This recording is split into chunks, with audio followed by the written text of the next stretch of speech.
turn over this eternal page. Oh no! I'm excited!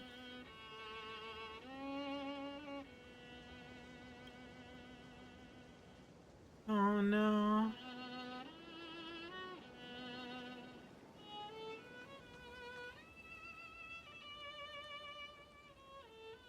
This view hasn't changed at all, has it?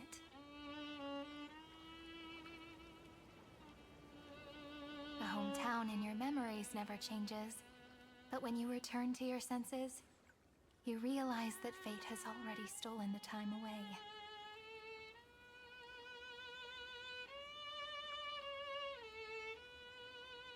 Welcome to the Trail of Genesis, friend.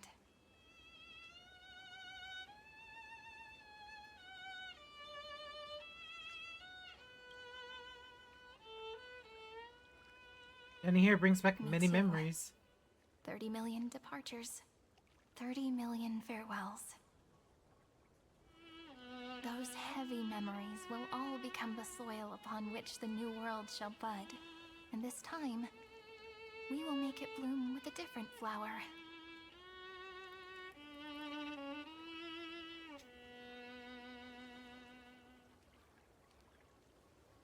Before you arrived, I kept wondering, beyond the veil of Ide Silicii, what kind of Amphoreus is being born?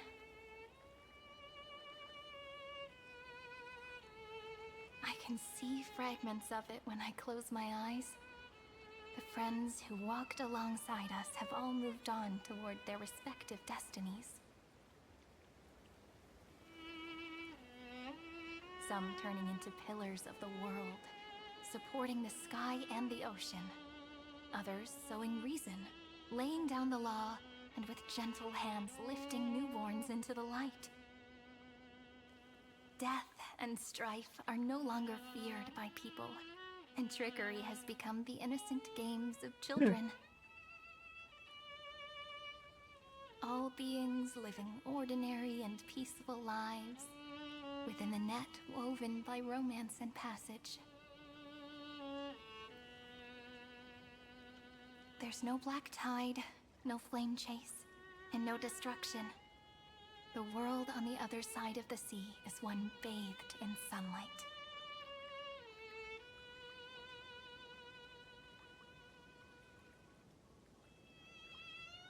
It's the dawn that Finan and everyone had wished for.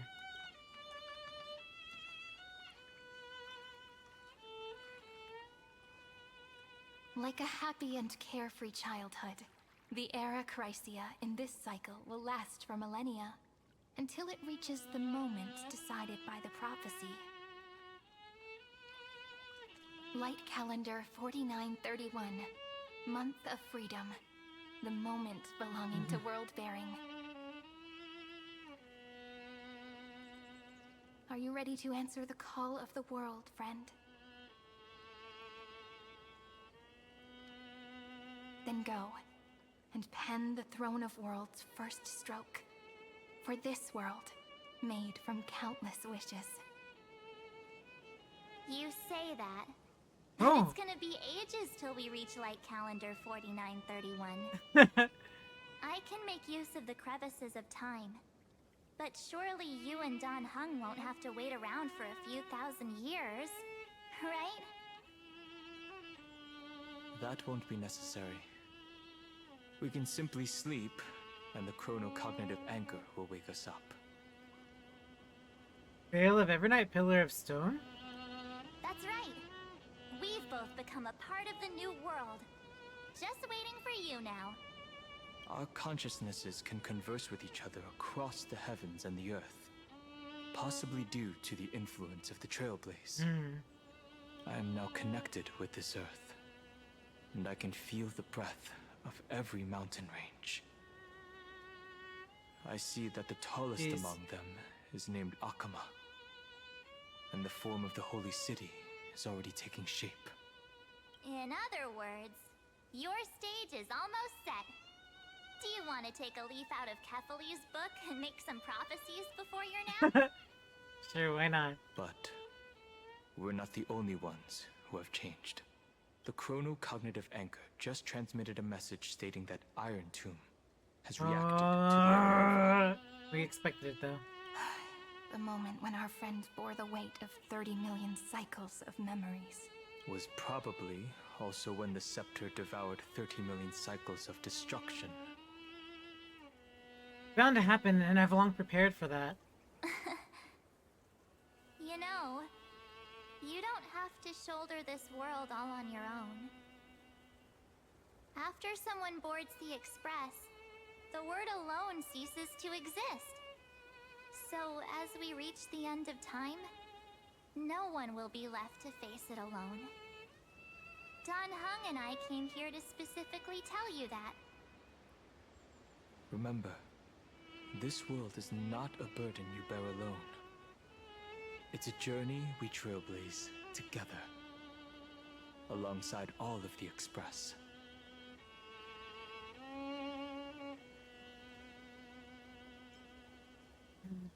No need to remind me, you're always in my mind. All right.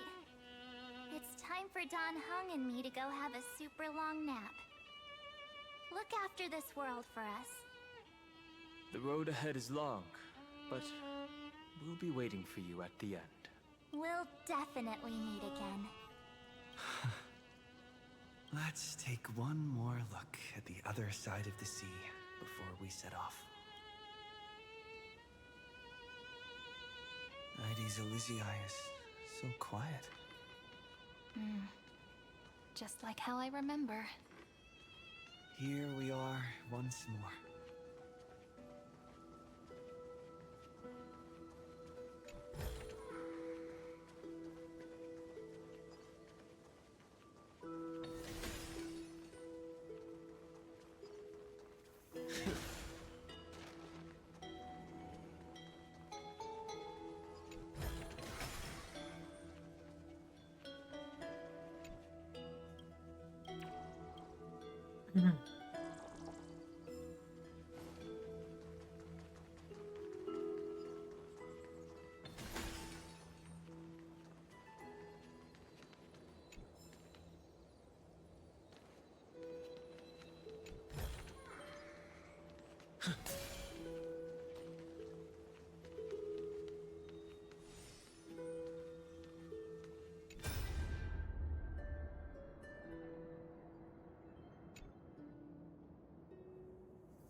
It's me again, little Greybird. You're still here. Surprised, are you? The gentle breeze of Ides Elysiae shouldn't have pulled your heartstrings so taut. Relax. Don't forget, I've already fulfilled my promise and regressed into eternal night. Our meeting now and the worlds I'm about to share are fragments of farewell that I left behind in advance. What a mysterious lady. How could I just vanish without leaving behind a few lingering riddles? Thinking back to our brief yet lingering encounters, how wary you were of me, we even had the time of a proper farewell, did we? That can't be helped. The role I'm playing isn't exactly likable. If I left without saying goodbye, wouldn't you hold a grudge against me forever? So for one final time, I decided to stir up a few of your pleasant memories. Think back when you left Ides Elysiae, back to the beginning of the Flame Chase.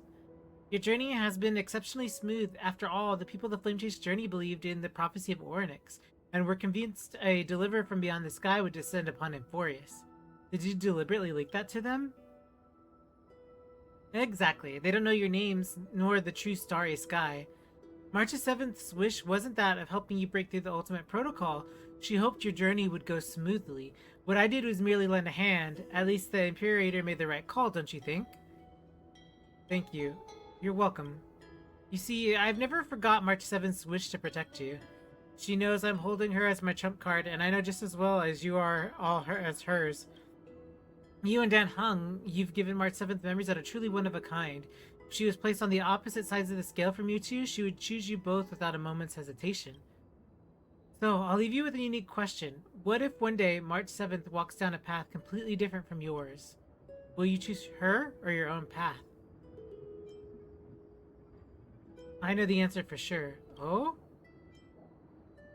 March 7th's path is my path. Ha! No need to rush for an answer, and certainly no need to rack your brain for Evernight before you. This is a merely lingering shard of memory I left before departing. I've always been lurking behind the dark torrents of remembrance, watching you while observing you trailblaze as you progress. Keep your answers hidden in your heart until the day that the question truly arrives. Who knows, perhaps by then, your answer will have changed from what it is now. No matter what, March 7th loves you all, so don't let her wishes be in vain. Alright, that's the last farewell. Now, welcome a true oblivion, will you?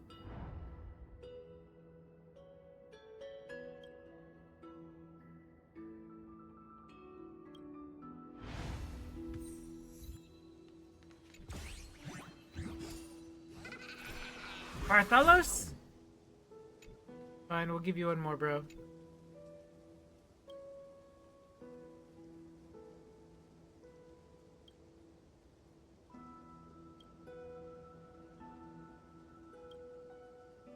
Let's see.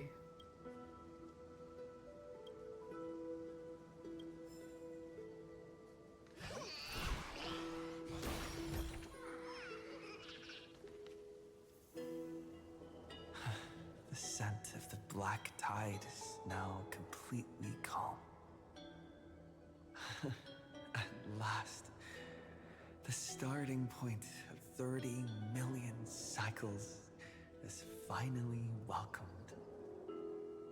Its first end. And the final end, right? I can't hear his voice.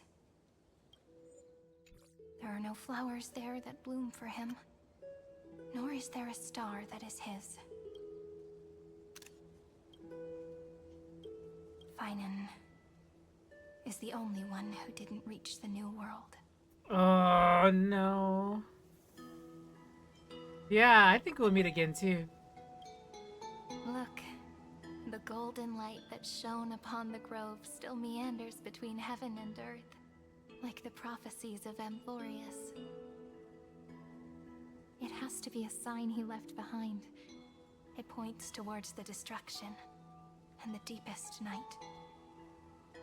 Do you still remember what I asked you at this exact spot the last time we set off?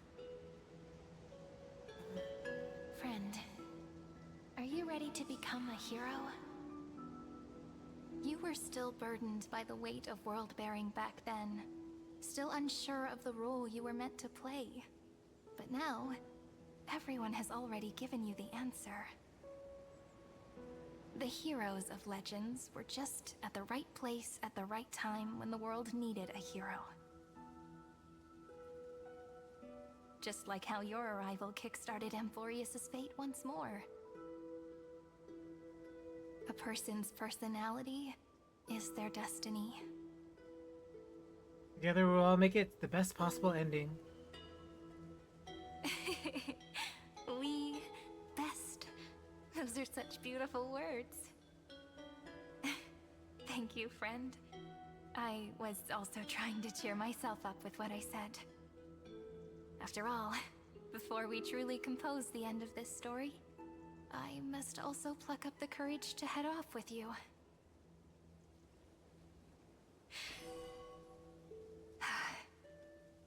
And face a memory that I have forgotten for too long, and have denied for too long.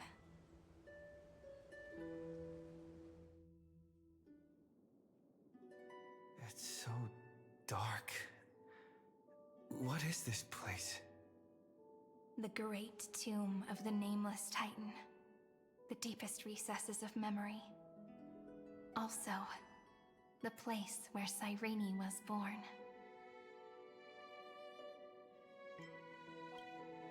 My apologies, friend. The more memories I got back along the way, the more I felt that something wasn't right. There's a sort of anxiety I can't get rid of. It's like when I was back in ID Silicii, when the reflections in the water always made me wonder, which is the real me? The one reflected in the water, or the one standing on the shore? But I finally get it now. Look, friend.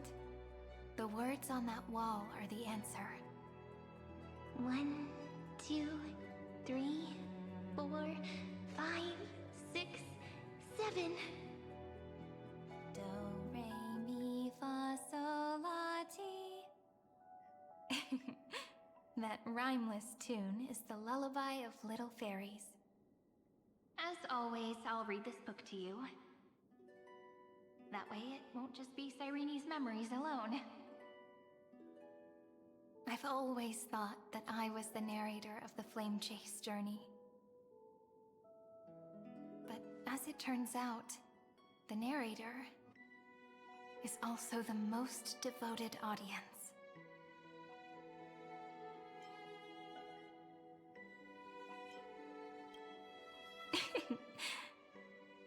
That's pretty forward of you, you know. Still, thank you, friend. That's very reassuring. At the moment of Aranova, Sometimes it's hard to say things because I'm so engrossed in... Within the glistening crystal, I saw countless Cyrenes, as well as countless versions of me. This is the final puzzle piece of the memories. A prison born of the erudition, a grave annihilated in the destruction. That unknown solitary god, the 13th Titan who should not exist. The first new spore, the demi-urge, is right here.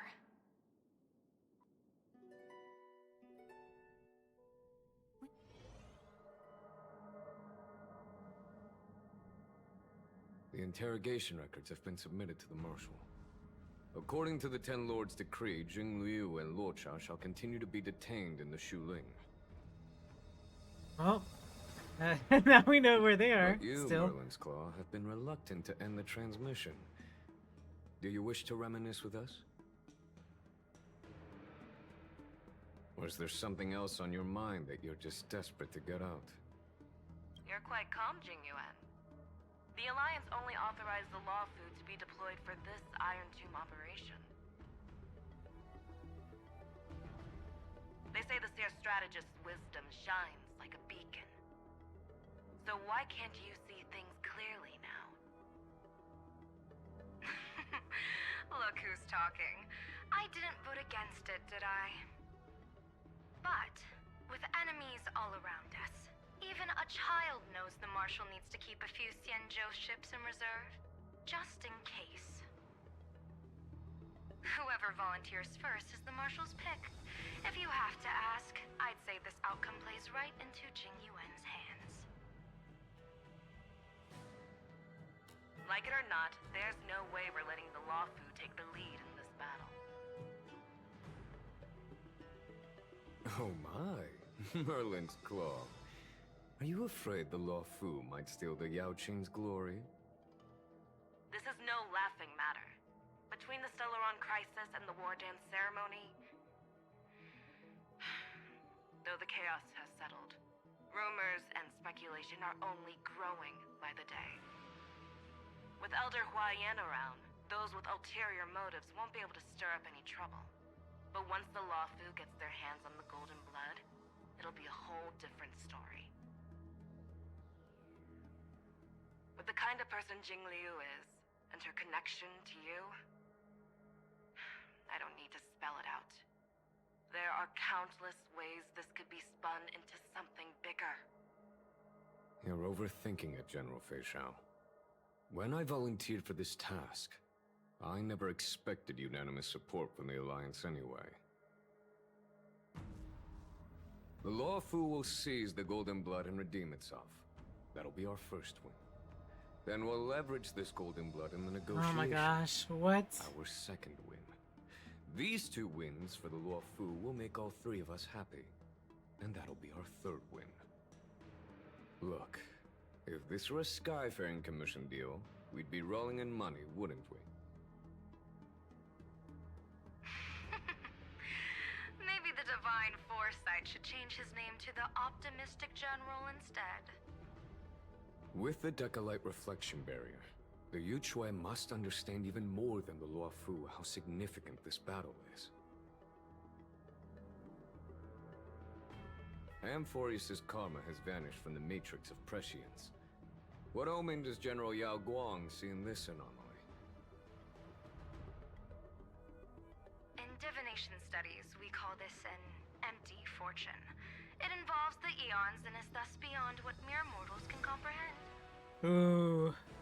I mean, we already knew this is Your going to be a fight, explanation but... isn't any clearer than Lady Fu's. Ooh. Come on. How hard is it to understand the word uncertainty? For the Cobalt Head, the emergence of Iron Tomb is a calculated instant, but I don't believe they will just sit around waiting for death. Yep. And for the powers of the cosmos, this is their chance at survival, and the key to turning the tide of interstellar affairs. The Astral Express is leading the formation of an allied force, but I can see each faction has its own hidden agenda. There are even divisions within the Alliance, so it's not that hard to imagine how the other factions will react. Jing Yuan, I crossed paths with Selenova's Legion at the Battle of Sadunirama Star Cluster. Wait, when did this happen? Be extremely careful. The Ruin Legion's troops and weaponry are nothing to write home about. The IPC, even the denizens of Abundance, could take them on. However, while Void Rangers This are is one just of the expensive possibilities pawns of that we would have, destruction, everything would have the been real ruined had we wild taken cards this path, and somebody else got it The instead. Lord Ravagers. Indeed. Nanook's emanators are also their weapons to burn down the paths. Yep. I'm afraid conventional military tactics and strategies will be useless against them. My assessment is this. To completely take down a Ravager, we must disregard casualties and spare no cost. My That's only not fear, a really viable... one wrong move, and Yeah. the Lawfu will fall into Fintilia's trap again, inching ever closer to destruction. Doubt is exactly the demon she wants to plant in our hearts. Do you still remember the beginning of the Alliance Oath? To save future generations from war and bloody dispute. The Rainbow's arrows have always aimed at any force that threatens the cosmos. Now that the Trailblaze walks alongside us, the Cloud Knights shall keep their oath as they have from the beginning. I just hope those on the front line will remain safe. This is making me really nervous. I don't really want to lose anybody, but I have The a feeling... chronocognitive anchor is sending a signal. Everyone, time to move out. Here we go. Did he and the others make it? Let me go over the plan one more time, just in case. You'll enter Amphoreus, Oh my reunite with your goodness. 3 separated companions, and try to locate Iron Tomb from within the world. This is Who risking are you taking everything. with you? The fate of the Oh. universe hangs in the balance. We can't afford any slip-ups. I suggest everyone except Pom Pom join the fight. We do need to Wow. be prepared for all possible contingencies. Yeah, I have no everybody, objection to everybody, this. that's crazy. And but Pom Pom's I'll the do only one whatever left. I can. Meanwhile, Screwy and I will continue attacking the Demiurge Matrix. That is, the Scepter's kernel, from the outside. With our 2-pronged attack, we'll turn this hunk of metal into scrap for sure. Now we just wait for those 2 to get back. Hey, Miko, right? Oh, but I mean, if they're all... Oh, okay. Yep. Oh, Never mind. and just like that, Yep, they're there you here. go. Sorry to keep you waiting. With Planet Screwlum's help, the formation of the Cosmic Alliance to counter Iron Tomb is progressing smoothly. She's busy as always. The cosmos has set its sights on Amphoreus, and now it's just waiting for the first shot. Well then, let's not waste any more time, Fourth Mirror. It's my time to shine! Finally off the bench! In initiating thought refraction, please read the safety protocols carefully. Huh? Not just kidding! I've already checked the agreement box for everyone. This Fourth Now, Mirror. destination? Amphoreus. 3, 2, 1, launch!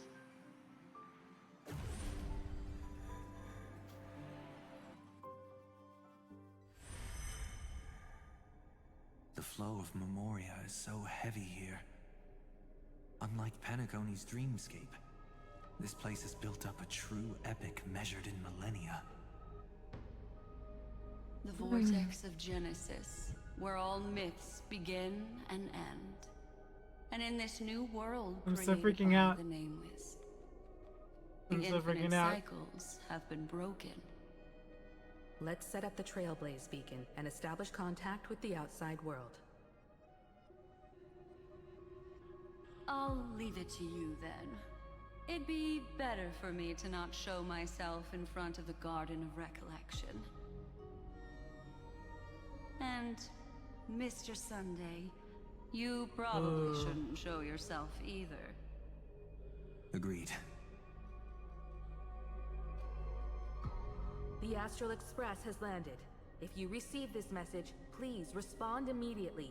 Over. This is the Cianjo Alliance. Communications normal. Interastral Peace Corporation. Communications normal. No response from the Galaxy Rangers. Not surprising. But I didn't expect the family to also stay silent at such a critical moment. That's a pretty blatant disregard from the family for Penacony's independent director, I'd say. Long time no see, Miss Himiko. It's been quite a while, Madam Jade. The significance of this battle rivals that of the campaign against Zulo. Only through victory can we disperse the shadow of Iron Tomb that looms over countless worlds. The 10 Stonehearts shall spare no effort for such a grand mission for the This is making me so nervous. Madam Jade led the Intelligentsia Guild in conducting specialized research on Iron Tomb's past activities. I mean, I do feel a little bit more reassured that everybody's here. Well, like, The collapse of the Erudition won't just affect inorganic beings. even if we aren't all with the same You mean intentions, Iron Tomb can infect same organic goal. life too? Well, the good news is, so far, its effects on organic life are Which we saw Robin didn't show herself because she's busy dealing with the infections, and everybody else is dealing with. Topaz is also dealing with the infections as well. targeted vaccine coverage within 48 system hours in all star zones within the medical system. So for context, for people who weren't aware, there were some trailers in various languages on different sites. In the Chinese site, not only were profiles of Amphoreus characters being affected, but across the actual like real life internet, they basically had like a augmented type effect where like they were explaining what other characters were doing off screen. So both Topaz is helping distribute the vaccine. Robin is also campaigning. There are a few pivotal people that we know that are off screen handling these incidents that he's talking about. And so there's this virus spreading across the universe, counting down in accordance with Iron Tomb. And so now IPC is trying to combat that, as well as, you know, Adventuring and them are all coordinating that. And then Jade's side as well. And then even people from the family in Penacony. So I feel like maybe Penacony isn't answering because they're busy trying to deal with everybody. Very, very crazy. But that's what's going on outside. Other star zones.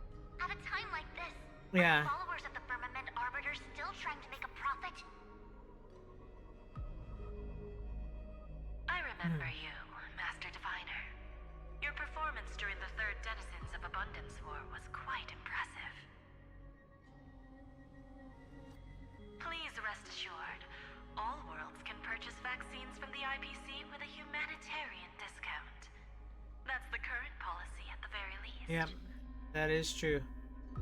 But if the Cianjo Alliance is willing to assist with the IPC's assets in Epsilon and other star systems, we'll have more cards to play when reiterating to the board the necessity of deep cooperation. It makes sense, since Interastral Peace Entertainment's headquarters is in Epsilon. But why are all the other worlds on the list? Places that the Elation has visited? Think of it as a long-term investment. Yeah. Please understand that everyone at Pierpoint is swamped with Iron Tomb work, especially the marketing development department. At this rate, even the 10 Stonehearts can only do so much. Having some assistance from the Alliance would surely benefit the entire cosmos. Wouldn't you agree? As an old Sanjo saying goes, those who succeed should help all under heaven. Your proposal must be decided on by the 7 Arbiter Generals. I'm just here to relay the message. In times of crisis, the Luofu will not hesitate to help those in need. However, the prerequisite is that the IPC must unconditionally assist the Alliance with emergency rescue operations in the disaster area. Of course. In the name of preservation, all for the Amber Lord. Thank you all for your selfless dedication. It's so dangerous because they're all different paths, so they're all in this together just because of Noose and Iron Tomb and everything that's going on, but they're all representative of different paths or gods, aeons. So, yeah, see? The clash between destruction and erudition isn't just about the fate of the cosmos. There you go. It's a moment for all factions to reshuffle their cards. They're all looking for opportunities. You can never be too careful when battling the Lord Ravager. Yeah. All are equal in matters of life and death. In any case, very we only dangerous. hope for the best in all that's to come. It's about time we dive into the vortex and see what Amphoreus looks like on the inside. Oh boy. I wonder where he and the others are right now.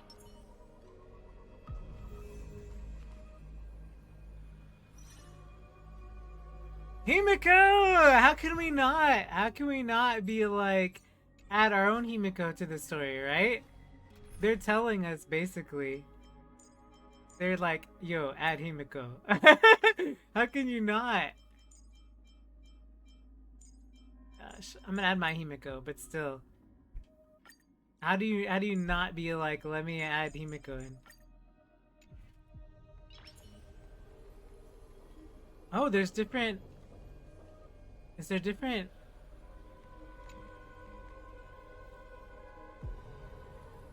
Hello? How's the signal? Can Oh, you hear us? yeah, that's exactly where I saw Topaz at. I can see the video feed. Everything's working perfectly. Nice. Miss Bronya? Miss Serval? What a surprise. It's been a while. We've already heard from Miss Topaz about the Iron Tomb operation.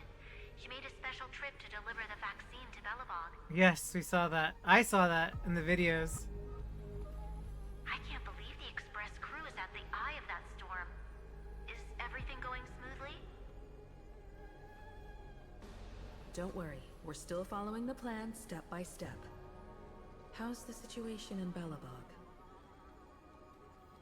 Yarillo 6 is located on the outskirts of the preservation barricade. While it won't bear the brunt of the first wave, there's still a risk from the aftershocks. That Gatcha and Pela are busy organizing the Silvermane Guards, having them consolidate their lines and dig trenches. Zila and Lynx just got back from the Geomarrow vein production chain. Hey, do you want to say something to them? That would be unnecessary. It'll only shake their morale. Just tell them to stay safe. Miss Bronya, I'm afraid this disaster will be far more terrible than you can imagine. Yep. Please, be sure to follow Miss Topaz's instructions and make thorough preparations. Please, please, please do. Of course. We have resealed most of the engine of creation beneath the ice to prevent the will of the preservation from becoming an accomplice to the destruction. Good. Smart. Don't worry, Miss Himiko. Belobog is far more resilient than we imagined. We really wish we could help, but Yarillo 6 has only just woken up from its hibernation. The Astral Express, standing at the forefront of disaster, is the hope for many ordinary civilizations across the universe. In the face of a massive catastrophe like this one, relatively smaller civilizations have never had many options.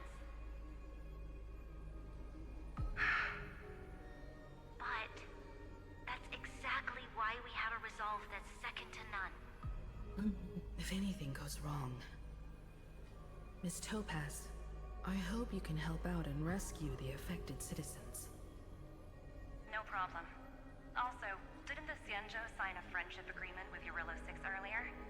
They won't stand by idly either.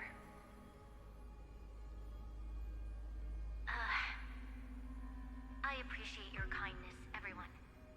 But Eurillo 6 is our home. We will defend it to our last breath until the last Velabogian falls. Miss Branya.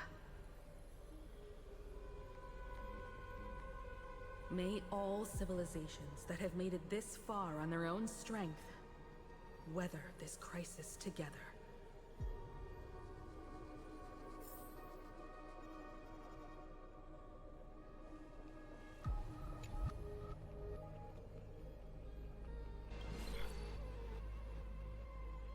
Good news, Miss Himiko. The 7 Arbiter Generals have reconsidered the current situation, and I'm here to relay their message. Officially, the Alliance's combat forces will still be limited to the Luofu, but the Yaoqing has also been deployed in the surrounding war zone as a contingency. Words cannot express our gratitude. Getting the Hunt to agree on sending troops must have taken quite some effort from General Jing Yuan. The Luofu already considers the Express an important ally. We also have no intention of hiding the fact that there is indeed something the Xianzhou seeks from this Iron Tomb operation. But this time, the Marshal herself decided to send out troops. With a formidable enemy before us, the Alliance has no reason to back down, nor will we be content to take a back seat. If we can stand together with civilizations across the universe to overcome this crisis, then we must do so, even at the cost of our own lives. The Alliance truly embodies the principle of righteousness. It's fortunate that the cosmos has great heroes like you. You're too kind. As for that Jade Abacus of Allying Oath, you can save it for when you're in more dire need. I feel so emotional because at this scale, right, with the battle with Iron Tomb and everything, with like the news calculations and everything, I feel like we're at a point, like a big point of where it's like we're not gonna come out completely unscathed, and that really makes me nervous and emotional to see everybody again. I regret to inform you, Miss Himiko, that even the Strategic Investment Department is constrained when it comes to the Iron Tomb issue. And it would be difficult to meet the expectations of the Astral Express. However, Madam Jade instructed us to look after our nameless friends as much as possible. So let me offer you all a small suggestion, just from my personal perspective. Other departments at the IPC might also take this opportunity to extend an olive branch to you. When that time comes, I hope the Astral Express will remember that the 10 Stonehearts were willing to stand with the Trailblaze, even though we were in a difficult position. And more importantly, we were the only ones willing to do so. Sounds like a threat, doesn't it? But trust me, every word comes straight from the heart. Has the internal conflict within the IPC really gotten this bad? I think it has at this point, right? Bad blood between Diamond and Oswaldo. At least until now, they've had an uneasy truce. Until the Lord Ravager Archforger caught the board's attention. I'll leave it at that, as it's confidential information. Hope you can understand. Great. So there's another Lord Ravager on the board. Our immediate priority is to address the Iron Tomb crisis. Let's hope for success from the start. Great. This might help ease everyone's pressing concerns.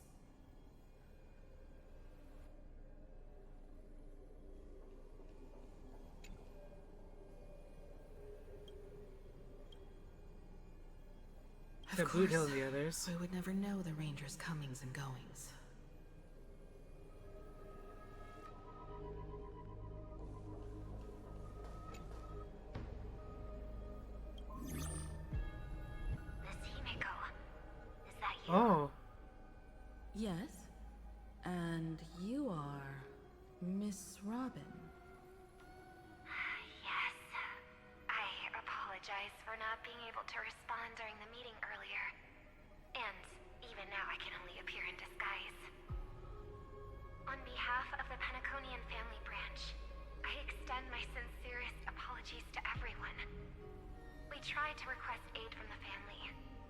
essentially received no response. Robin, you are out there helping with the I've relief. heard about the internal conflicts within the family. Miss Robin, there's no need to apologize.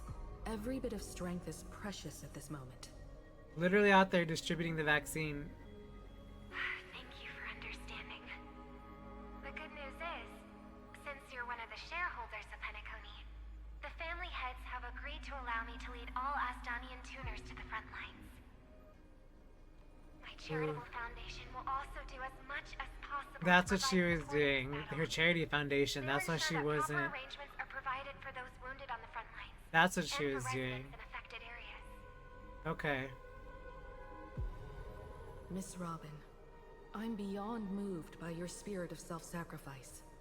The Astral Express would also like to make a promise that we won't leave any companion behind. I knew she'd answer. Forget the family. I knew she's gonna be the one to pick up. Let me tell you guys. Robin's one of my favorites for a reason.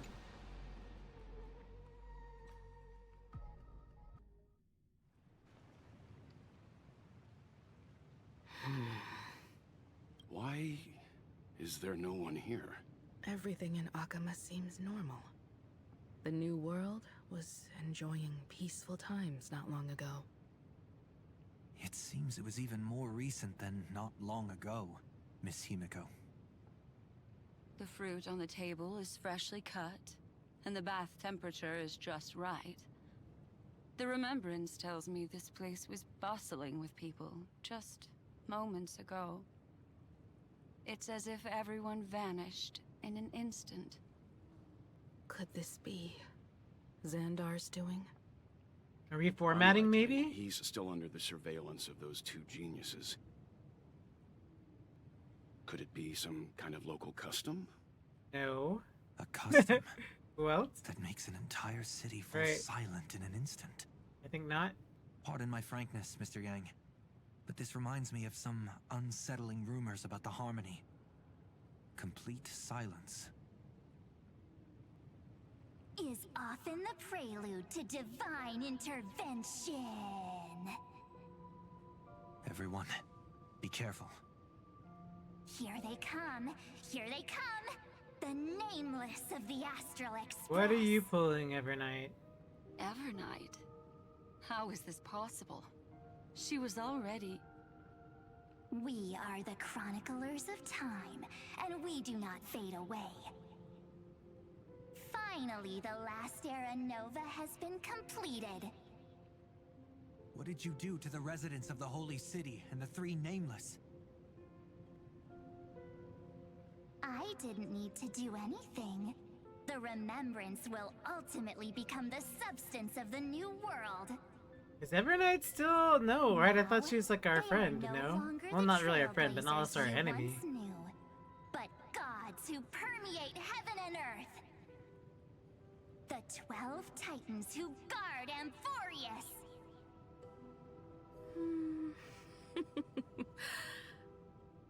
Stop fooling around, March. Come on out. What? I practiced so long for this. Oh my gosh. Getting seen through right away is just so embarrassing. You've obviously been learning from the theatrical culture in Amphoreus. But if That'd be possible, cool. I'd prefer our reunion to be a bit more casual and laid back. As expected, I can't hide anything from Himeko and Mr. Yang. Well, long time no see. Guess I'm back? We should be the ones to say that. Sorry for keeping you waiting. So, these jellyfish are the Titan's power? They're just tiny manifestations of the Veil of Evernight, used for scouting and communication. If I went all out, I could summon way more of them. Thanks to him, we all turned into Titans in the New World. Sure, we can take on humanoid forms, but it feels off. How intriguing. So what does he look like now? It can't be a Oh my raccoon gosh. with a baseball bat, I suppose. Yes, that's exactly Please it. don't add weird stuff to Amphoreus' lore. Just go see it with your own eyes. Follow the prophecy's guidance and come to Dawncloud. He looks way more majestic now than he used to.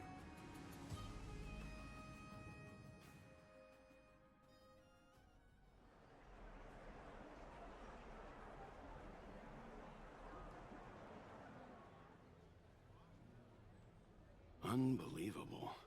All the residents of the Holy City have gathered here. This isn't just a gathering. It's a pilgrimage. The people's expressions are resolute, devout, as if waiting for a miracle to descend. That colossal deity is him. He has become the pillar of the world. Surprisingly authentic. Being this serious is quite unlike his usual style. Those people didn't disappear. Instead, they've answered the call of the prophecy and come to witness his awakening. Our good buddy now bears the weight of the entire world. And His every spine breath is they gone. take is intertwined with Amphoreus' destiny. Awakening? Has he fallen into slumber? Yeah.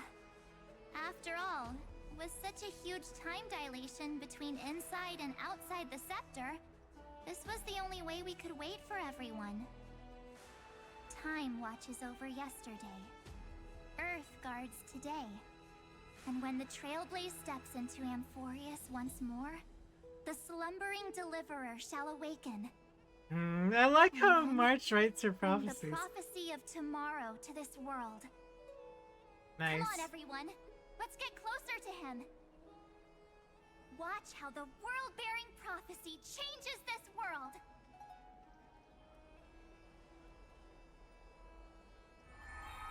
Well, it seems the kids are already miles ahead of us at this stop.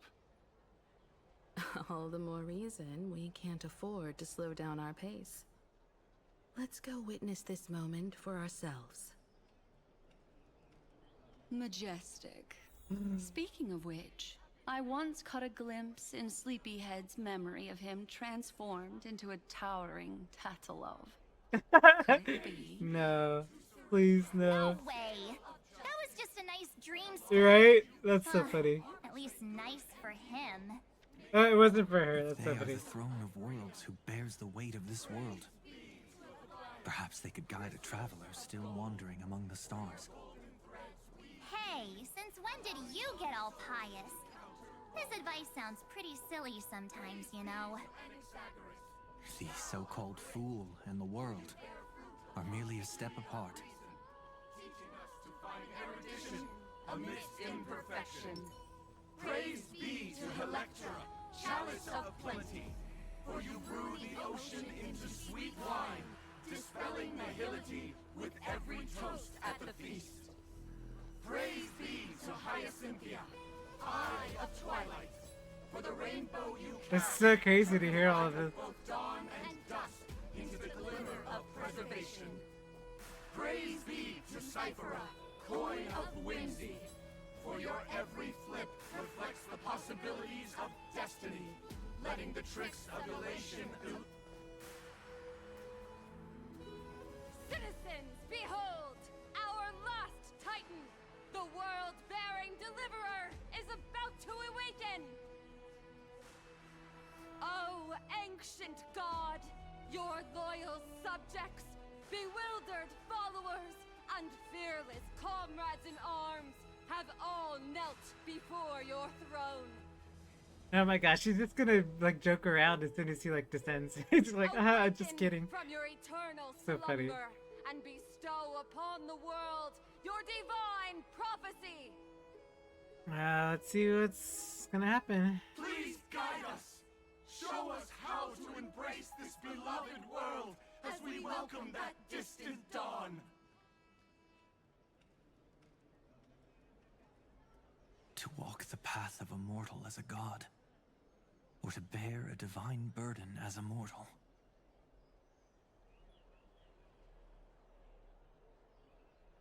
He will give us the answer.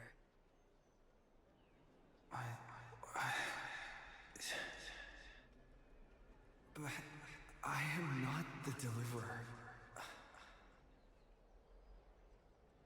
Rather, I am the Nameless, who dwells among mortals.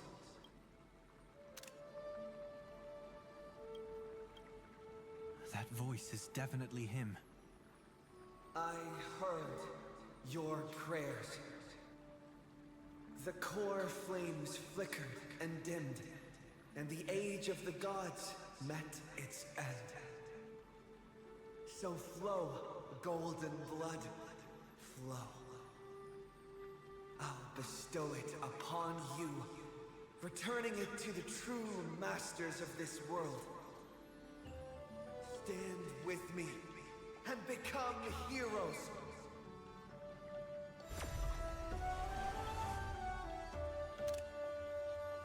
Is this? The sky. Yes, it's the miracle he brought to Amphoreus. Of course, it would manifest in the form of the Trailblaze.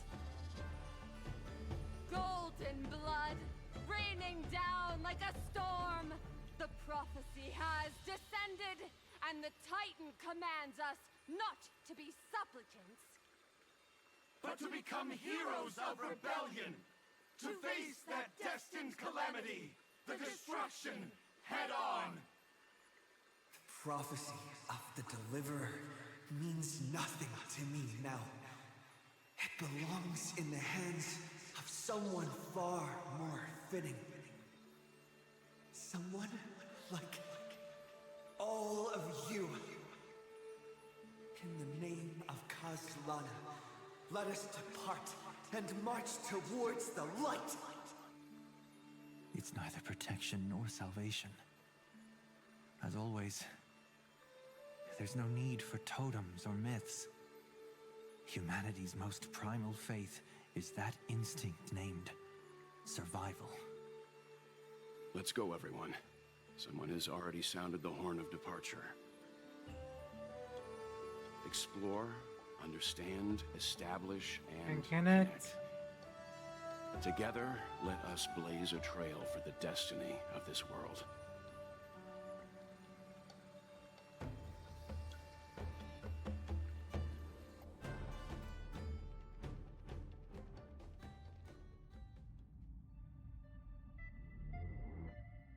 Is it just me, or does this Demiurge Matrix feel completely dead? It's nothing like how the Memo Keeper described it. The environmental readings are all wrong. Conclusion: this must be what the kernel actually looks like in the real world. What did Xandar do to the scepter? At the end of light, there must be silence. Certain, pure, and absolute darkness. Not the time to quote the Lord of Silence. Bad omen. Either way, we have to press on. Until we uncover the truth behind the 13th Titan. The buried past is the key to stopping Iron Tomb. That is, if it even exists. Xandar says the Demiurge never existed. Who actually buys that? Right. You can erase the records, but not the truth. It vanished too cleanly. No traces. Like someone's yelling, "Look, there's nothing here." And that's usually a sign that there's something there. Too bad I'm the type who can't resist digging deeper. Looks like I'll be counting on you again, Screwy. Let's tear the system inside out. Always happy to help. But as your academic partner, I have to ask. Herta, what if we fail? Let's say the Demiurge really doesn't exist. Do you have a backup plan? A backup plan? Of course. If we can't find the key, we turn the lock into the key. That plan's cost is incalculable. It shouldn't even be on the table. Well, then let's hope we never have to use it. There's no point worrying about the end just yet. One step at a time. Let's go. We don't want to leave the others waiting. You brought what I asked for, right? A butterfly has to land on the branch before it can dance. We'll need a wide open platform before her entrance.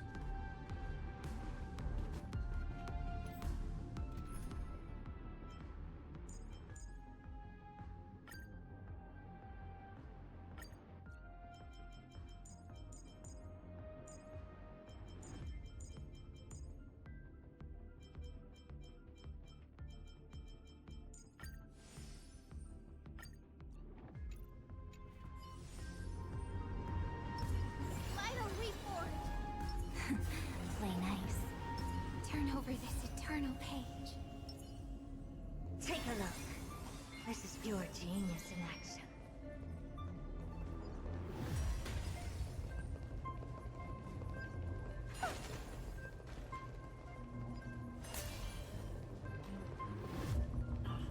Just use that thing over there, Zag.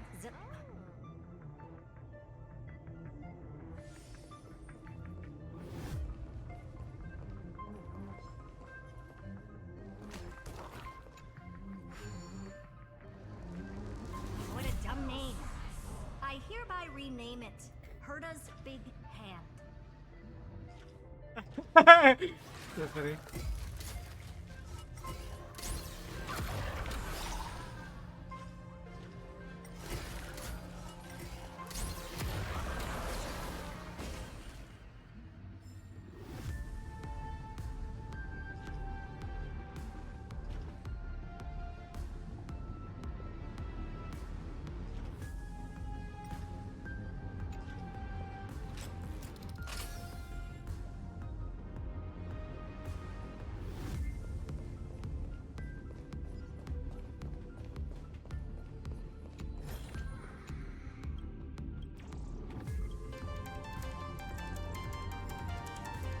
Hey, welcome in.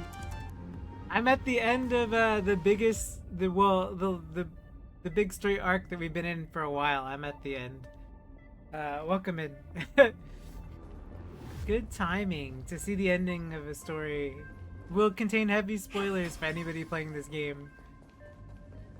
I hope you had a good time with FF7.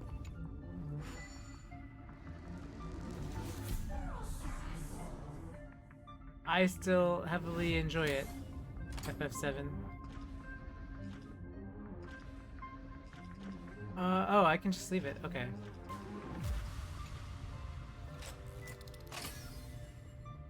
Yeah, there's a lot of good ones. Like, you'd be surprised. Like, the stamp one was really good. I love the stamp one with the remix music. Ah, I see. It's blocked. Yeah, you're almost there. There's a lot of different ones. You're getting there. I won't say anything though.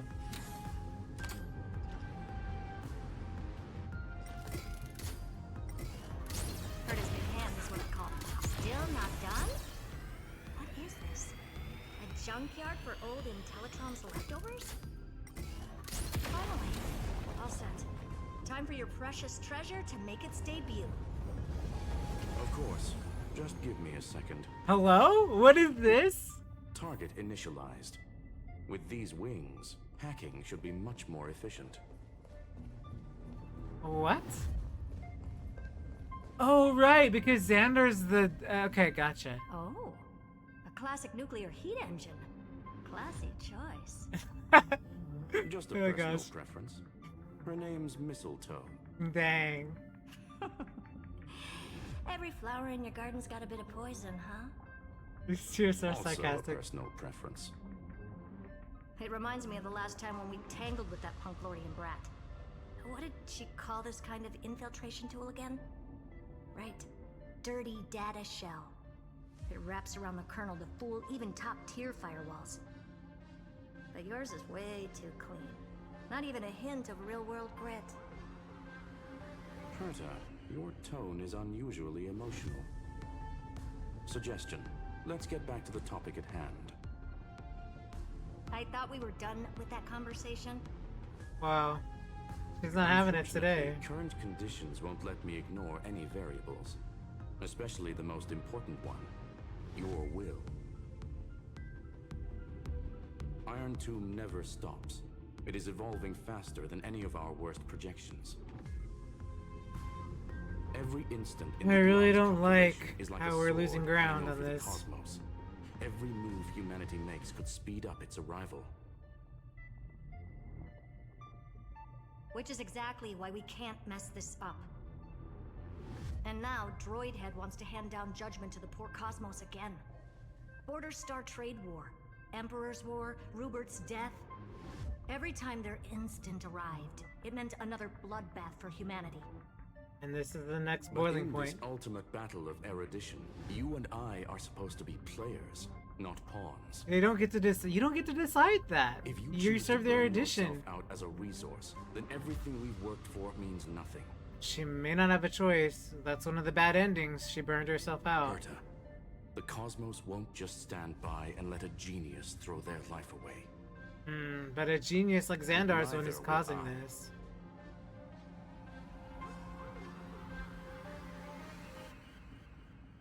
No need to kill the mood. This is why we're here, isn't it? We need to find the Demiurge and that lost key. I don't like this. I'm not here to be a deliverer. I just want to beat Xandar and Droidhead. Right now, I just need to know. Are you with me? Of course. Time to board. After you. Let's tidy this place up and see what this Demiurge really is.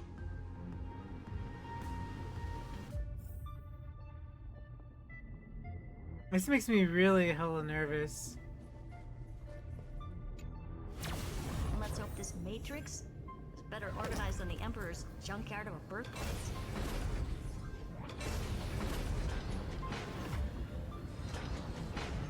Buckle up. We're hacking in. This is... Berta, this whole space has been completely tainted by some kind of energy. I see it too. We're thinking the same thing. Xandar, how could you go this far? Turning your own graveyard into this. What's that up ahead? Katorzane algebraic expressions. It's built for isolation, not defense.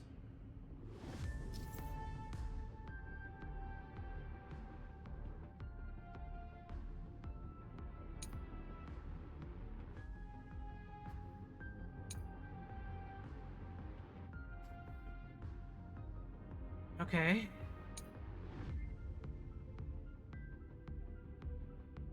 So basically, the door to the tomb, right? Great. Let's find the handle. I'm picking up multiple independent signals with the same data structure as the barrier. Projection. We can hack the terminal, reverse the computation, and turn it into an attack. Classic move. Use their own systems against them. Take us to the nearest one.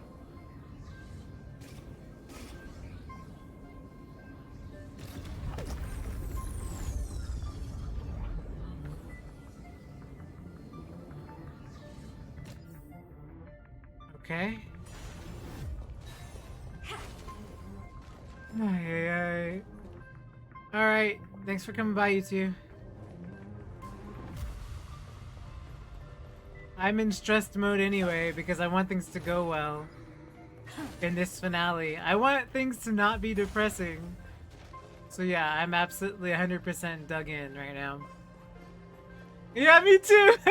Sorry. Oh my gosh, I'm so stressed. It is stressful. It has been like the last year has been coming to this, so. Big plot point. Almost no response. Just as I feared. Not promising. The output is barely a third of what we need. Logic says we'll need multiple terminals to coordinate the strike. Locking onto the next one now. Find anything else? Regarding the origin of these ruins, No logs found yet.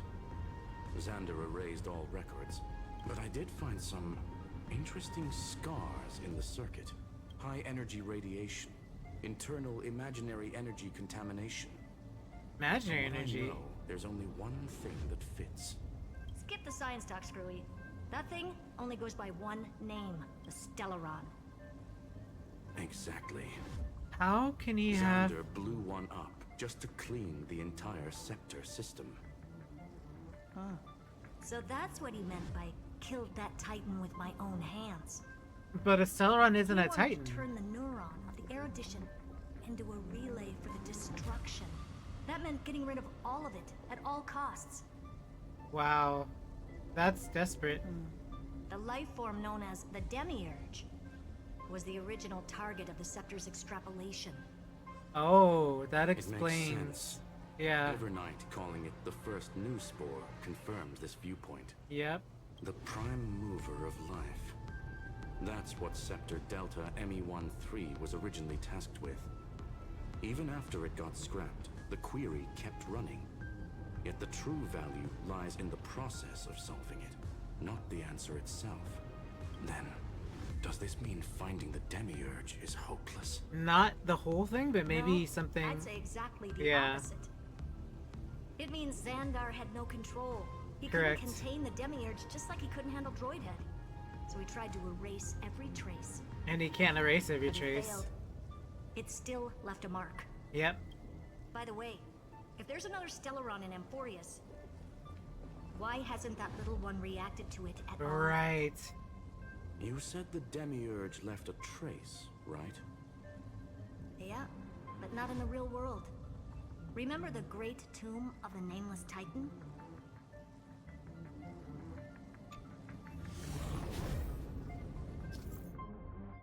During flight, you can open the map, check your waypoints.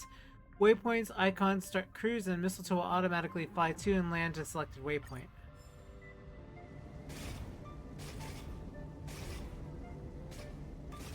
Okay.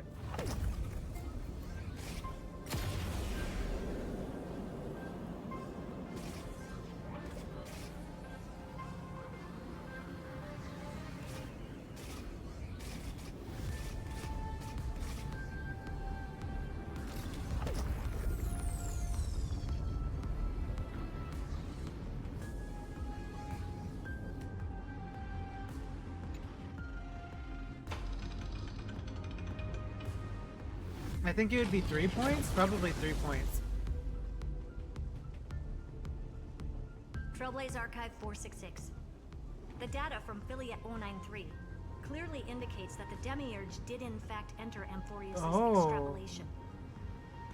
Okay. Inside that world, it was the 13th, forgotten Titan.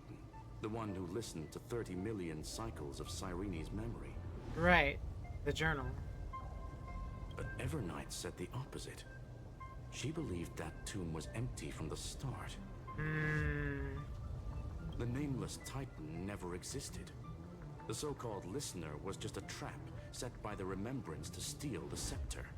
A mimetic entity full of theatrics. How much of what she's saying is true? Would an Eon really speak in circles like this? I doubt it. The Remembrance's behavior is certainly odd, but her assessment aligns with our current reality. Since we entered the Matrix, we haven't found a single clue pointing to the Demiurge. And that's the key, Screwy.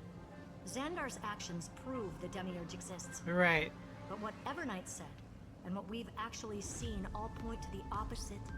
So we have to assume that both are true. And if that's the case, then the contradiction leads us to... the truth. Exactly. One last terminal. One final key. Time to crack open the kernel. Xandar had to lie to the original Fion and Cyrene. Logic. He had already identified the Remembrance as a threat, yet found no viable way to eliminate it. Alright, let's finish this. Time to break through that barrier.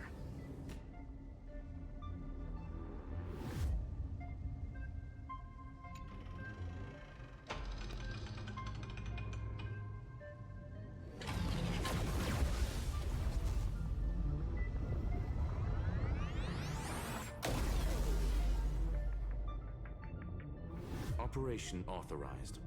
Path energy readings. The erudition declining. The destruction surging. The remembrance 0. What's going on? Cause unknown.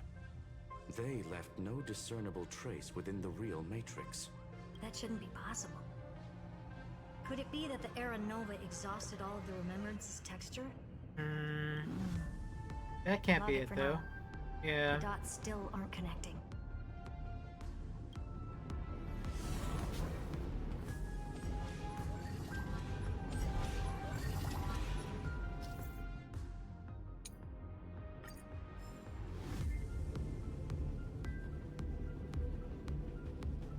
You know what? I'm gonna take a quick look back here again. Just for a second.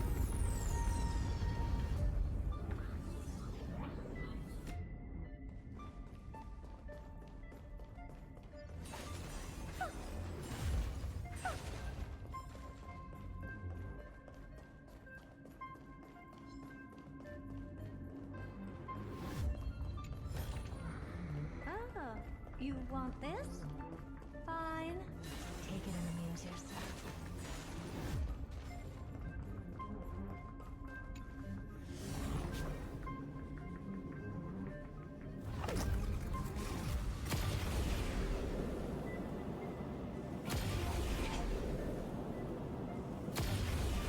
Wider than I thought. I was expecting a full-on aerial brawl. It's advised to remain vigilant. The destruction's levels are still rising. Huh? What's the matter? Interesting. I just picked up a signal from the exo-myth.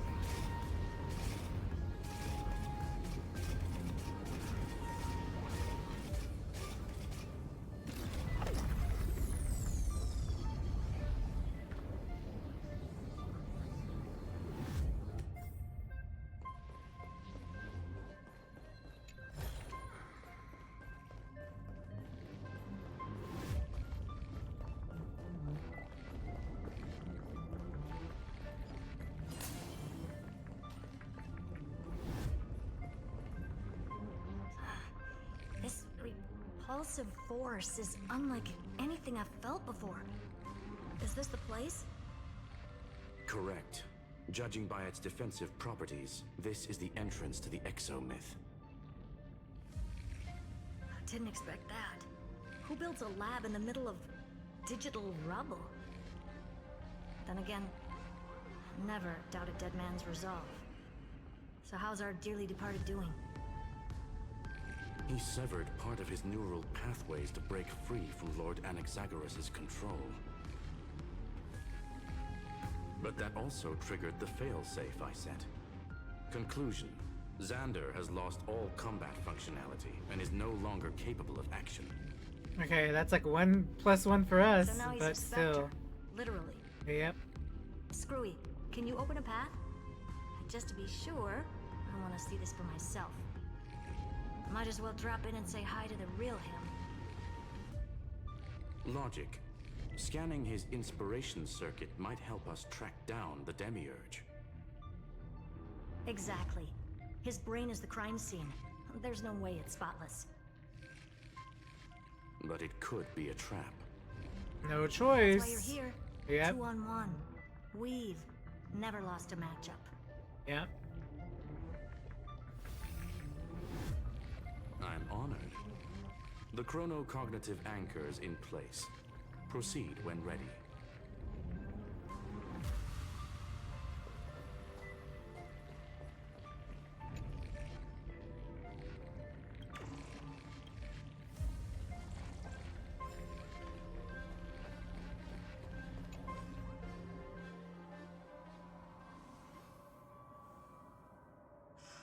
I knew it. The one thing I didn't want to happen. He's not here. The coordinates are accurate. Xander is still here. Check the TVs. However, his position is shifting rapidly and chaotically. Yeah. This pattern doesn't match any known shielding technology. It's his domain. Stay alert.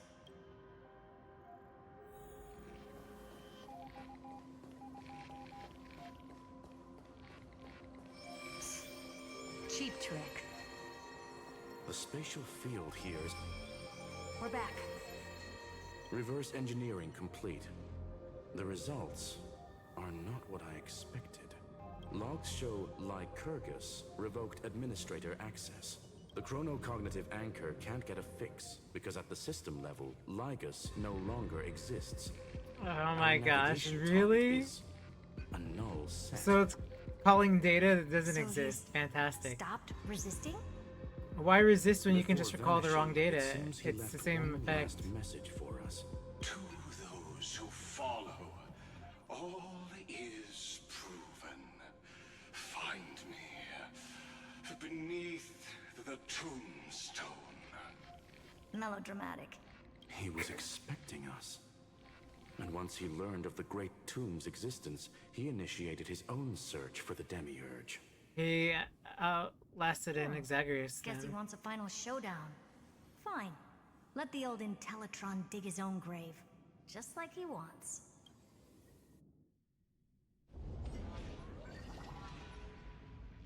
To be in the purest light is to be in the purest dark. Nothing exists there.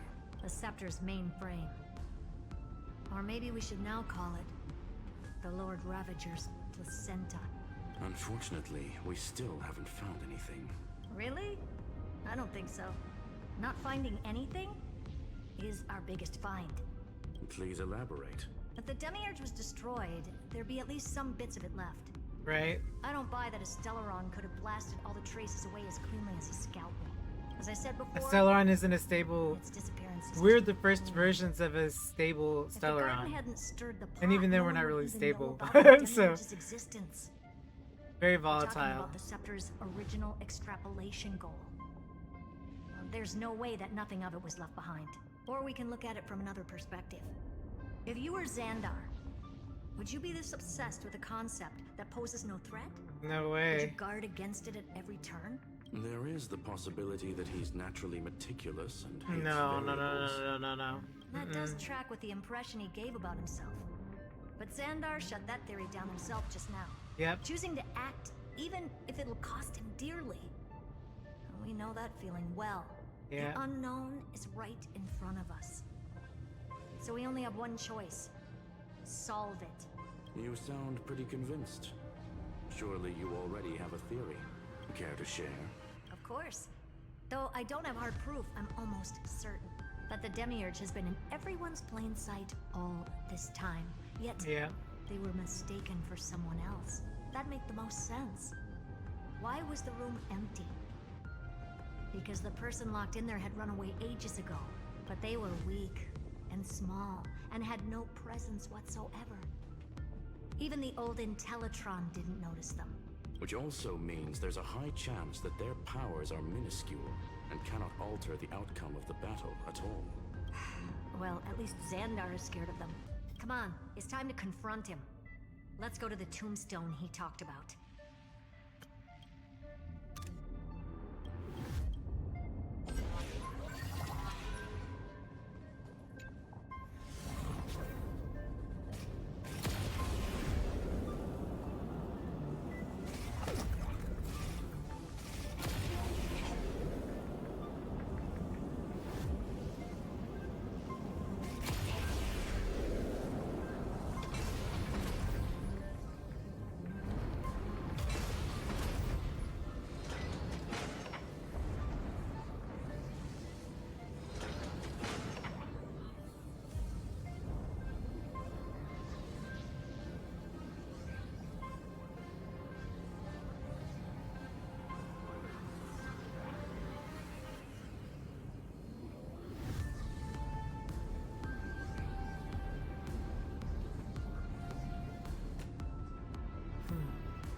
like you were right.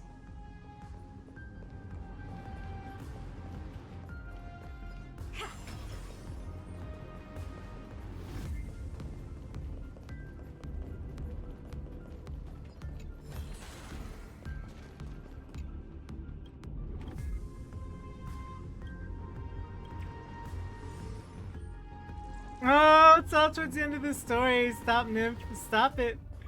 Even the nymphs are now like telling me you're coming towards the ending. We already know.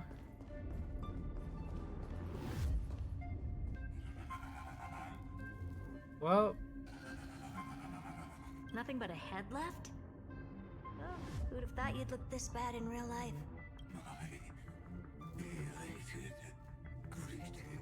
Welcome, you two.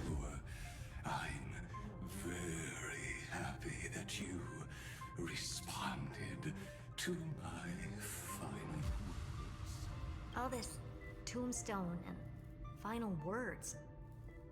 Did you end yourself to atone for your guilt? No, Herta. Something? Iron Tomb is already powerful enough. I just need to wait. I remain here only to share the joy of discovery, and also to congratulate you two on reaching the same conclusion as me. Oh boy. Conclusion regarding the truth of Amphoreus's heart. End this charade already. That Amphoreus's heart you're talking about is just a missing demiurge. And its corresponding vessel was this very scepter. You interfered with the experiment and made Amphoreus's body into a hollow shell, all to incubate Iron Tomb within. That's why you either killed or kicked out all of the Memo Snatchers. You wanted to eliminate any chance of a consciousness coming into being, no matter the cost. Even the Any influence. wall can fall Controlled environment. to a single crack. Any science experiment, you have your control and then your variables, so makes sense. Now, the perfect vessel has already fused with Amphoreus's body. Unfortunately for you, the answer is all but revealed regarding who the Demiurge is. Then let us share the joy of discovering the truth. The last secret of the saga will finally dissipate. What do I feel like? Well, I don't want to say it's finding, but what do I feel like? Behind Felius 093's disappearance. A lie by the remembrance. Well, we knew Cyrene was.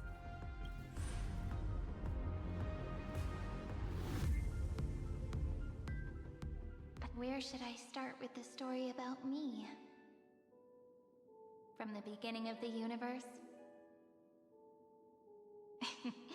Just kidding. That would be too much.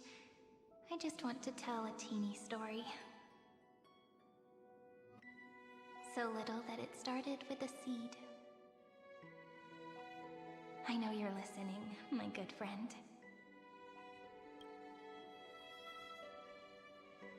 The god in my dream told me that the world sprouted from a seed. It grew into a great tree named Amphoreus, and time became its branches and leaves, basking in the light. What a coincidence. Dappled light coming through the leaves is my first memory as well. On a very ordinary early morning, beneath the village's biggest tree, the daughter of Id Silicii quietly came into this world. What a moving opening. A loud cry was the first gift the child gave to the world. The prophecy's fulfilled, the villagers say.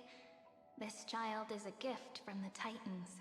Pink hair and sharp ears, she was born to be the priest of time. The Titans also gave their blessings. You shall fade when the flowers bloom. For every ending begets a beginning. Flowers will bloom and wilt. What a beautiful ending. This page concluded in laughter. Cry loud, child. Let your voice reach Oryx.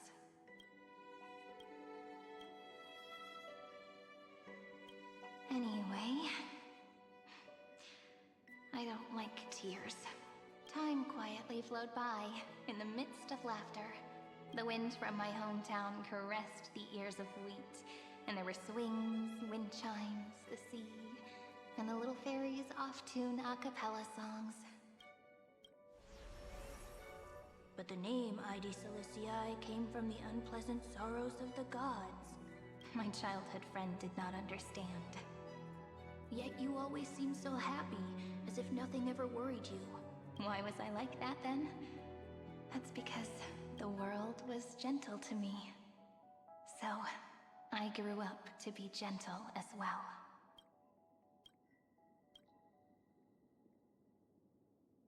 But fate was fickle, and it urged the child to grow up.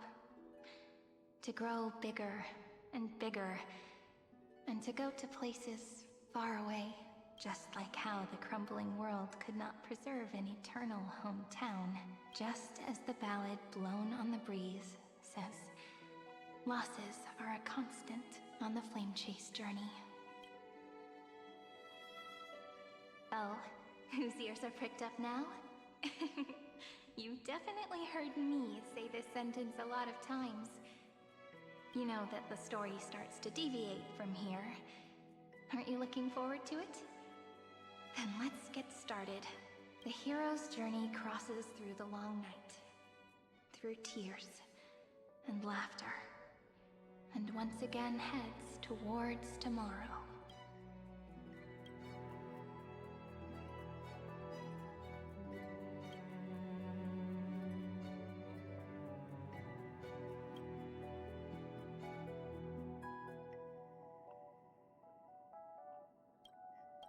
Correction. Philia 093's record, number 496. Archived.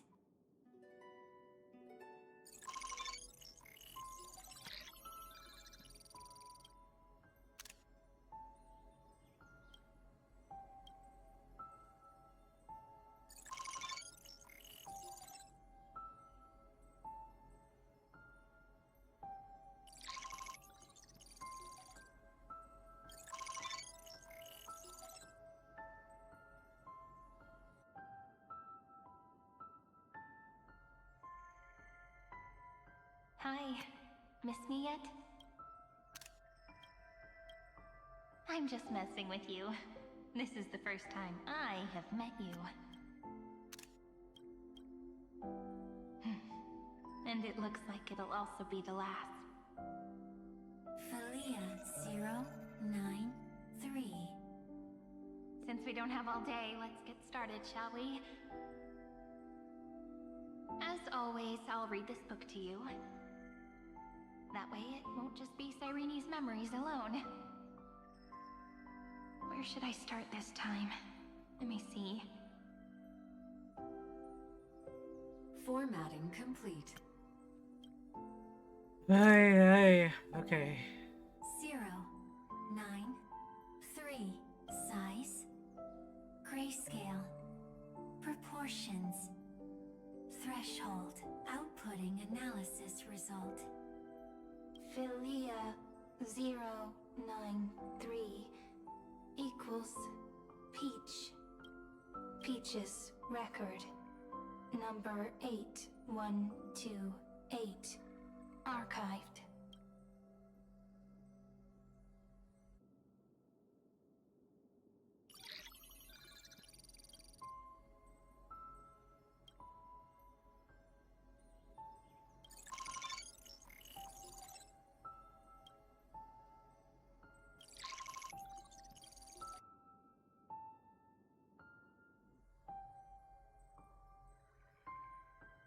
Query. Record. Electrical signal sequence. Bolamos 600. Track. Strife. Related to. Stripe. Comment. Pretty. Electrical signal sequence. Schema 720. Track. Reason. Related to? Reason. Comment. Yummy. Electrical signal sequence. Hero 9-3. Related to love.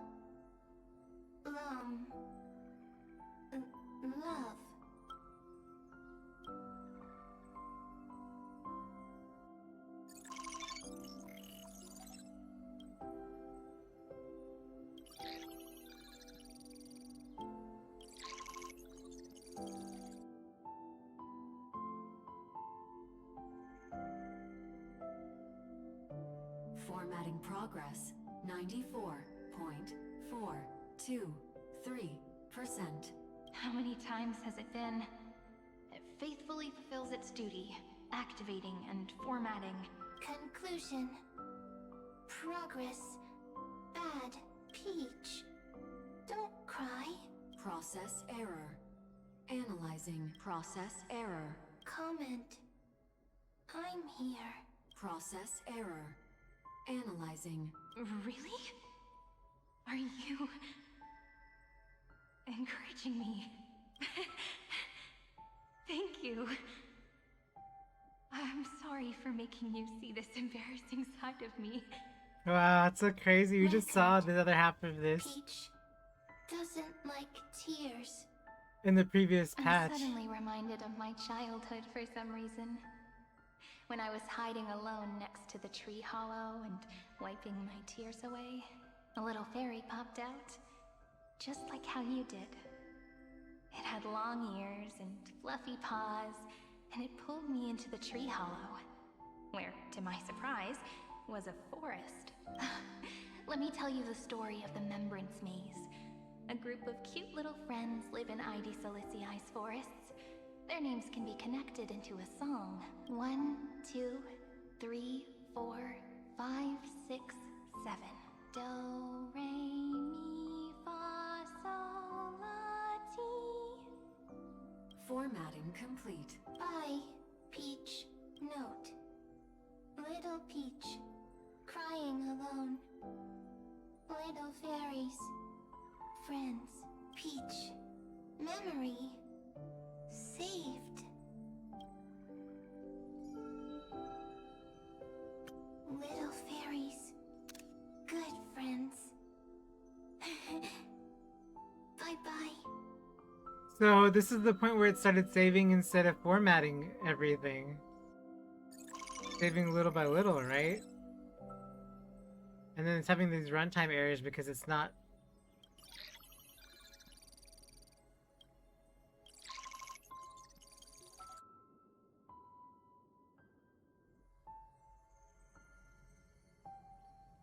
Once again, the saga comes to an end. Everything is deathly silent, just like this very moment. Shh. You speak. I listen.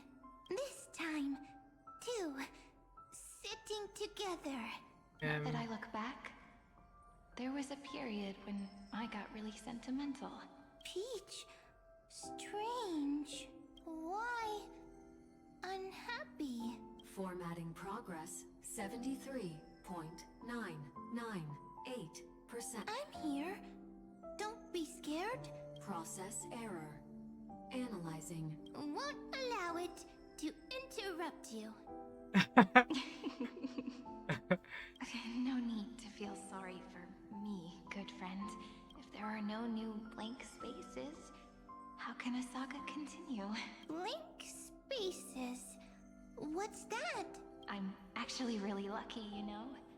During the long years I've spent waiting for the Deliverer, I've always had you here as an audience. Now I can rest in peace in the past. As for when tomorrow will come, I'll have to ask the next Cyrene to continue our watch. Peach left. If there are no new blank spaces, how can a saga continue? Needs new blank spaces. Next, Cyrene has blank space. Oh, Peach, don't be scared. I'll help you find blank space. Oh.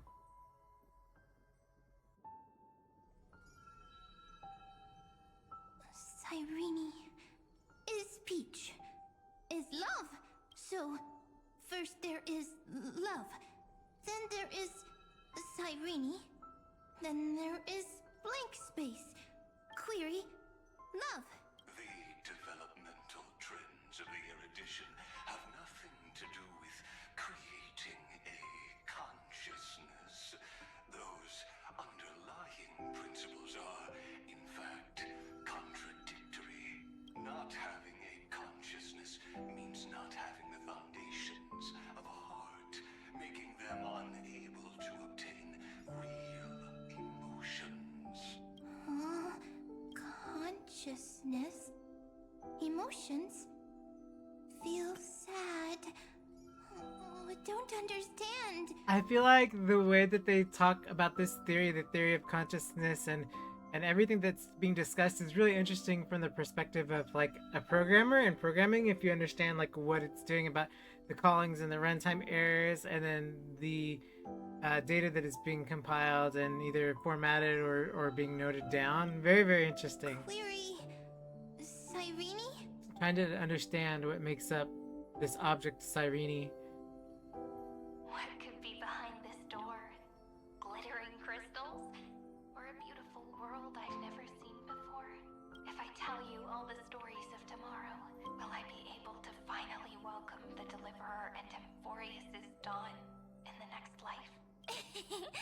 Key, door, story, happy, peach, Cyrene, little fairy, like, yes, right, query, memory.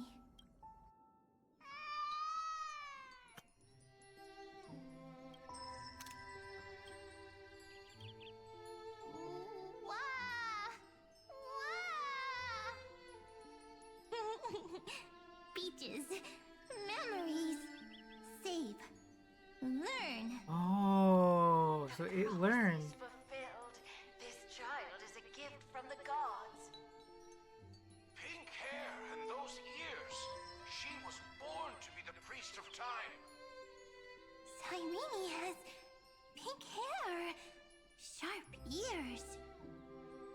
You shall fade when the flowers bloom, for every ending begets a beginning. Cry, child. Cry aloud. Let your voice reach Oryx. Cyrene is a girl, a priest.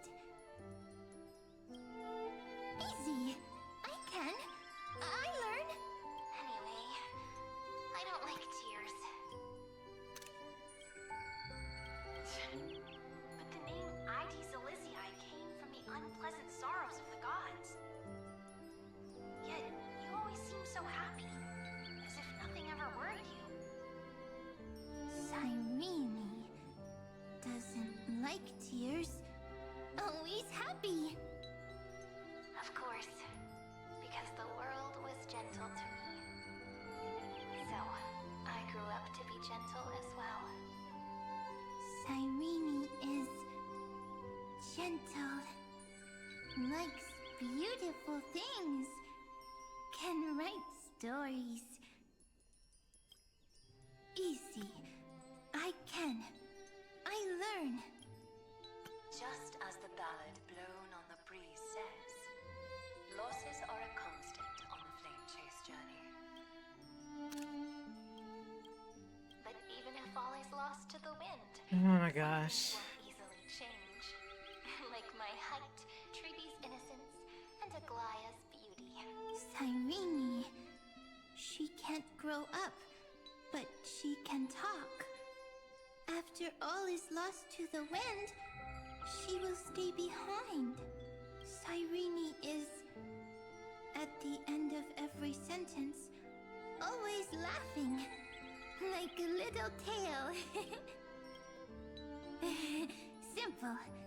Got it. I promise you, the pain will pass in the blink of an eye. Alright, let's not make things so gloomy. What we're about to embark on is the true hero's journey. So,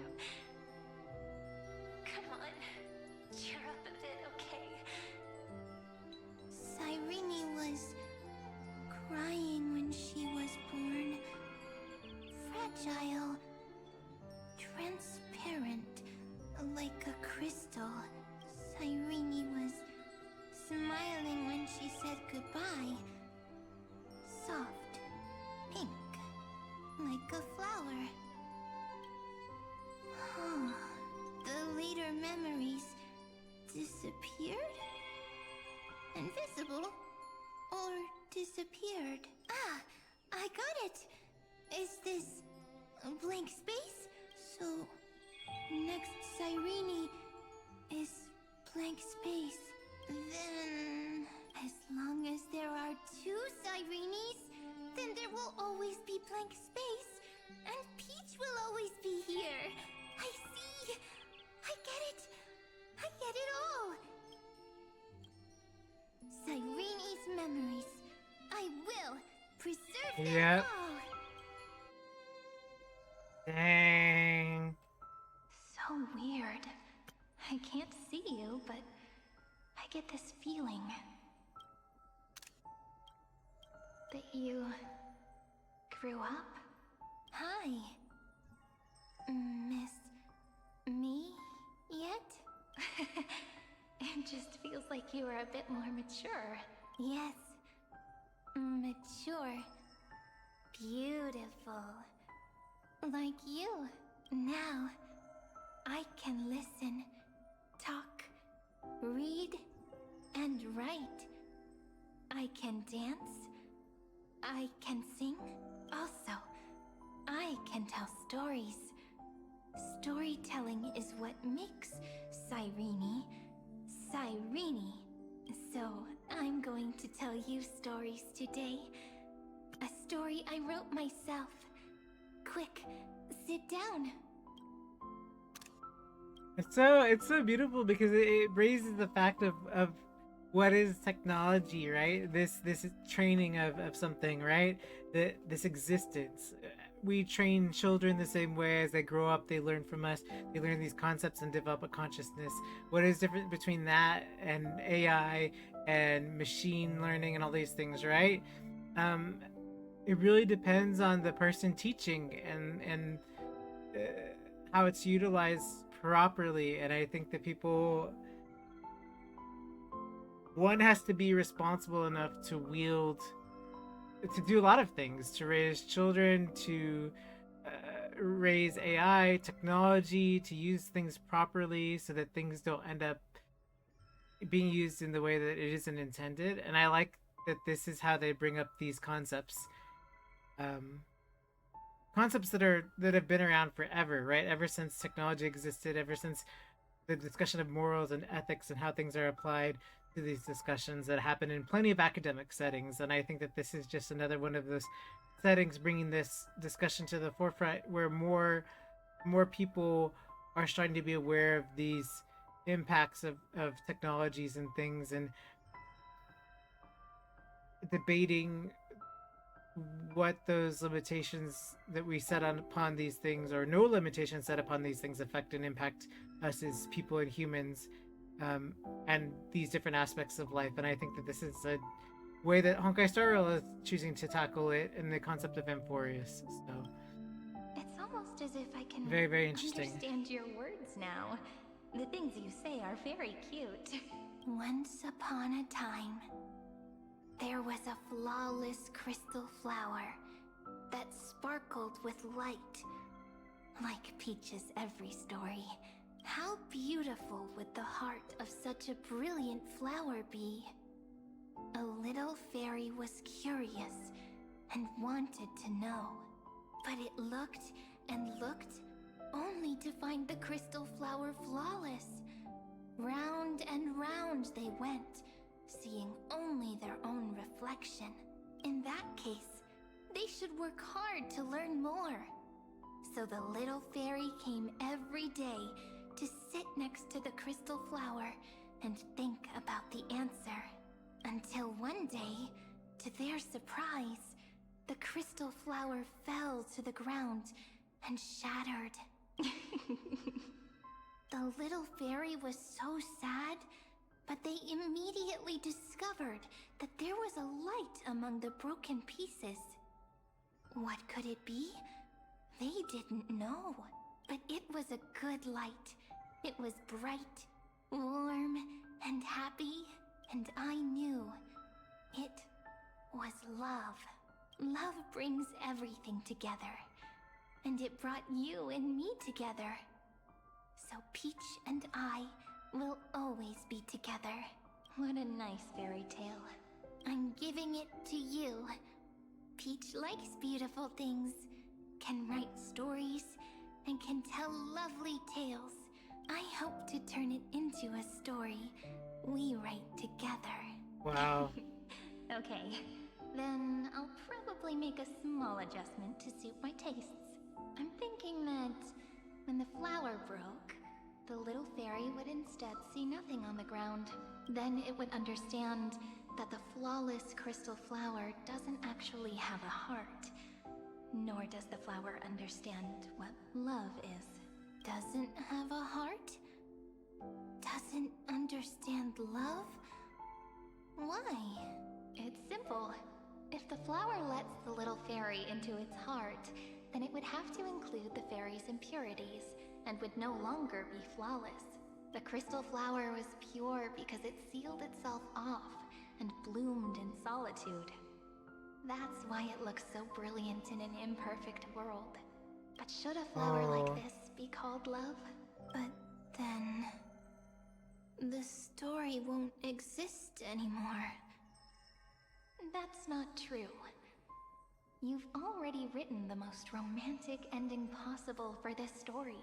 The crystal flower fell to the ground and shattered. It happened because the flower was no longer pure. The fall was not an accident. It was the flower declaring rebellion against fate, and writing the ending of the story with the flower's own shattering. Then, the little fairy will see that each shard on the ground holds the reflection of their eyes. Then, in their eyes, the crystal flower that was no longer flawless would finally have a heart, and the flower would finally understand what love is. Peach's words, I don't understand. Is it because I still don't understand love? Wild. But it's fine. I can learn. Right. Query Cyrene. Electrical signal sequence Philia 093. Why didn't I think of this? I don't need to do it alone. I can ask Peach to teach me. What is love? What is love meant? Electrical signal sequence Philia 093. Track lament.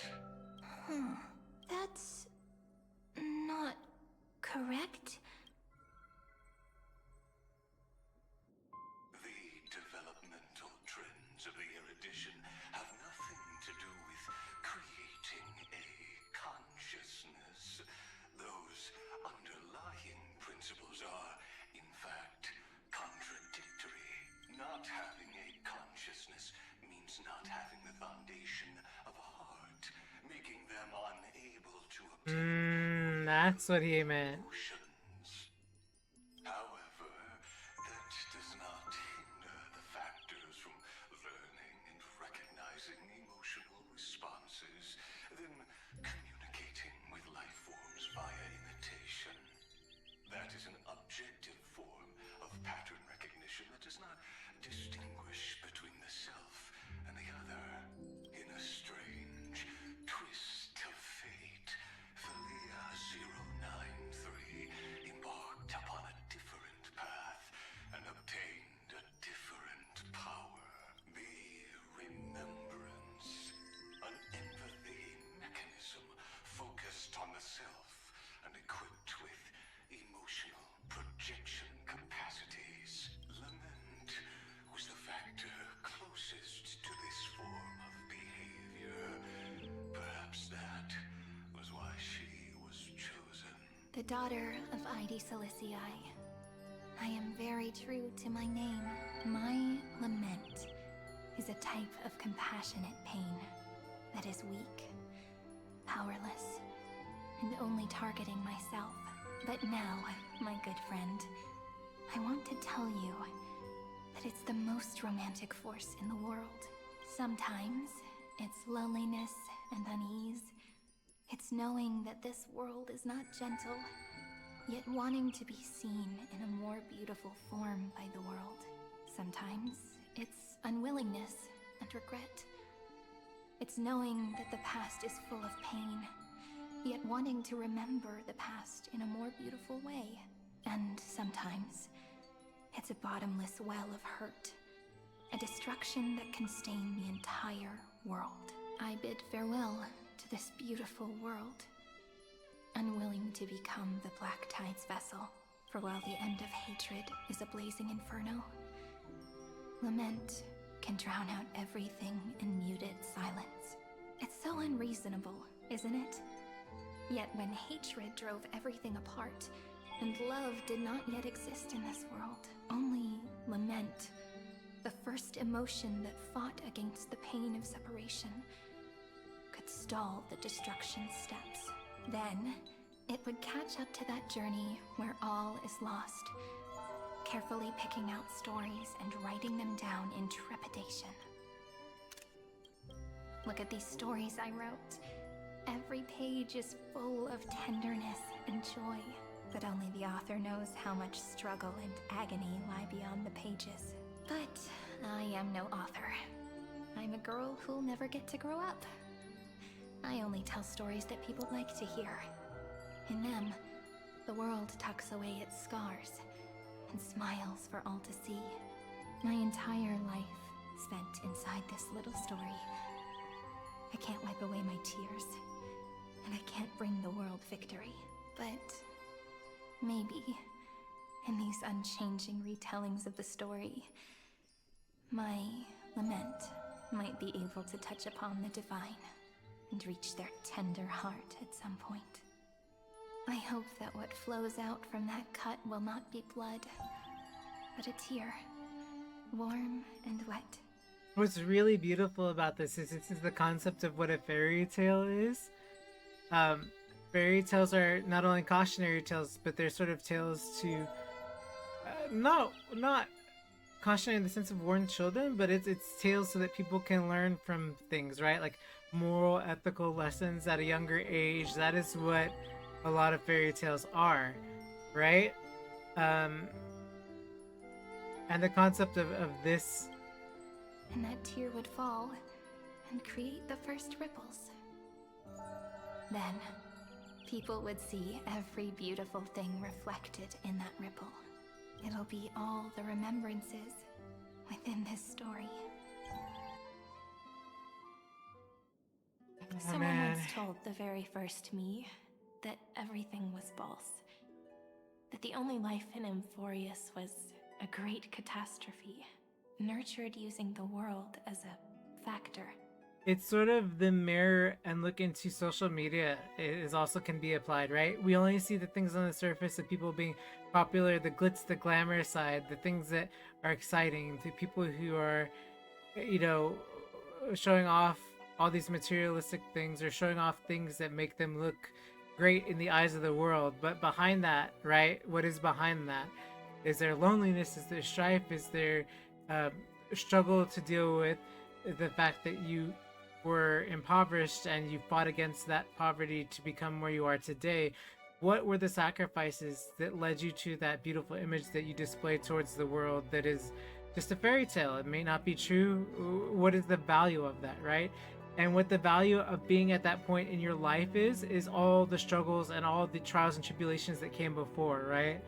So when Cyrene says it's a story of romance like none before, what she's saying is despite all these trials and tribulations and the struggles that they've done, everything that they've done over these 30 million cycles has gotten to this point where the world beyond, where other things, other people can see, where everybody from the Astral Express can hear these stories, where sometimes there are a lot of stories in the world that go unsaid and unseen, and there are a lot of people that are forgotten and unseen.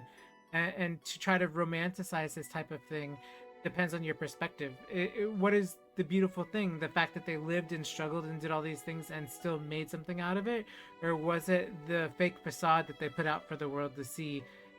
You know, that they couldn't see that there was more than themselves. They were only seeing Amphoreus and not the world beyond, right? The stars and the skies beyond. I think it's a very, very poignant story and very, very relevant to this day and age. And I think that this is an approach that is hard because it's like so many people have told stories in so many different ways to get people to pay attention, and often it falls on deaf ears. And in this case, Cyrene, and the hope of people who wrote the story is that these types of lessons don't fall, on deaf ears.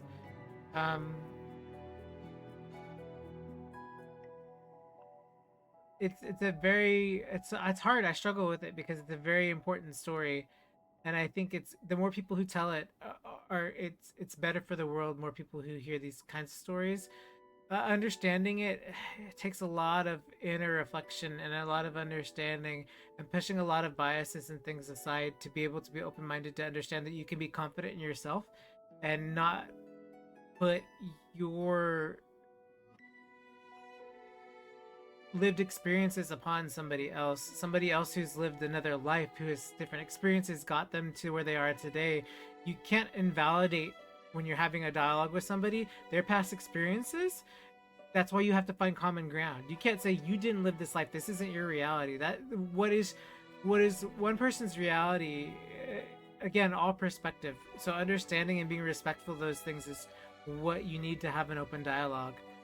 Xenosaga does a beautiful job of this, understanding the depth of being able to be flawed like the characters are, but being beautiful in a way that you long to continue to love the characters in a story. And I think, at least for Amphoreus, this is very much the approach that is appropriate for this story. And it is not meant in the vague term of romance in which most people believe, and also where I believed Amphoreus was going as well. I didn't take it as like, oh, love story at the end. Like, I took it as in the idea of what it means, romance, in the concept of persuasion and understanding and wanderlust and these types of things that make fairy tales fairy tales.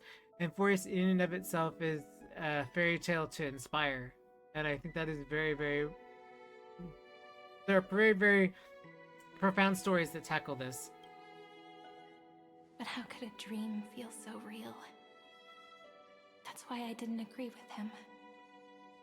Yep. But Peach, I didn't understand a word you said since just now. Everything was false? But you're standing right here. It's all a dream? But I haven't learned how to dream. Dreaming is different for everyone. That's why I believe all this is real. The moment the crystal flower fell, that genuine shiver, that's the mover of life. What makes you feel? Formatting progress 23.815%. In the poem offered to you, every Cyrene would write down a beautiful new world with stars and flowers. And when I looked up at the sky in this cycle, I saw a shooting star and a dash of the remembrance's pink. I believed that must be the color of dawn. You shall fade when the flowers bloom. For every ending begets a beginning. Looks like it's time to say goodbye. Are you leaving, Peach? It's okay. I'll wait for you to come back. She won't be. This is the last format, isn't it? I'll study really hard about what you taught me today. Leaving a legacy. Right. I still haven't told you what love is. But actually, my good friend, the lament factor did not understand what love was before she met you either. Not until I told you all the sad tales in a trembling voice in this tiny room. Not until I told you that I love them. That I love everything in this saga. The story comes, passes, then returns. It makes us reunite, then pulls us apart again. At the very end, it leaves behind a seed, a reason. Even if the great tree withers and all falls to silence. Rats again. There are still some emotions that deserve to be remembered. Look, the light is coming in. The Deliverer's light is going to illuminate Amphoreus.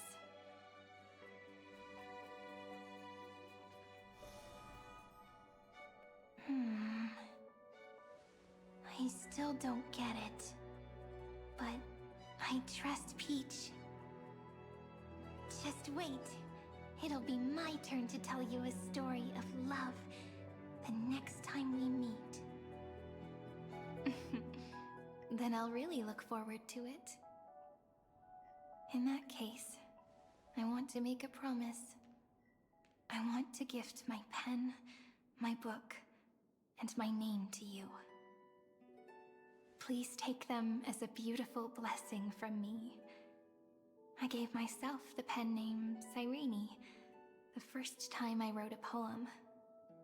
I want my words to be like pebbles falling into a pond, dropped from the past to send ripples into the future.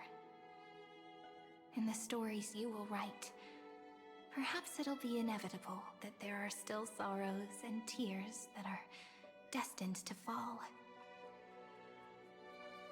But could you promise me one thing? Promise you'll forever be a gentle flower.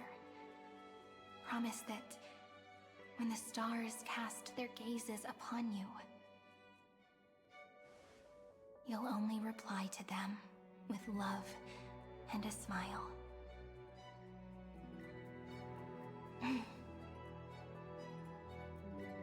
Of course, this will be a romantic story like none that has come before.